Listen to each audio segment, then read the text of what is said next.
ব্যারাকপুরে গঙ্গায় স্নান করতে নেমে তলিয়ে গিয়ে মৃত্যু ছাত্রের।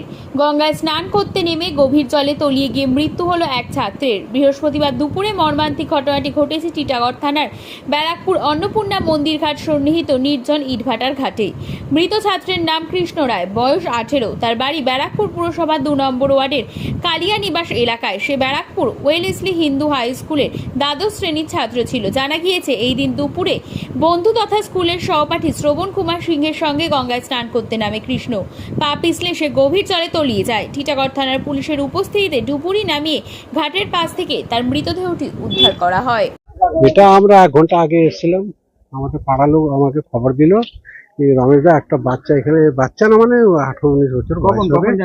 ওই 1 ঘন্টা আগে, এই ডোবার আগে ওই ছেলেটা মা আমাকে ফোন করলো, दादा जहाँ भी है थोड़ा जल्दी आ जाइए, मेरा लड़का के साथ मेरा एक दोस्त आया था, वो डूब गया है। हम डूब गया कैसे बोला, नहीं मेरा लड़का उसको हाथ धर के टान रहा था लेकिन वो छूट गया है, उसी में डूब गया है।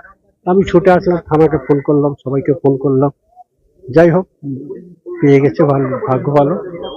ছেলেটা শুনলাম ওর বাবা ওর সঙ্গে থাকে না, দাদুর বাড়িতে থাকে, এইখানেই থাকে আমাদের 17 নম্বর গেটে। কৃষ্ণা রায় বলে নাম ছেলেটা। 18 বছরের একটা ছেলে ডুবে গেল, দুঃখজনক ঘটনা, কি বলবেন? তো ঘটনা এই অ্যাকচুয়ালি তো ঘাট না, এটা তো পার্সোনাল এনারা বানিয়েছিল।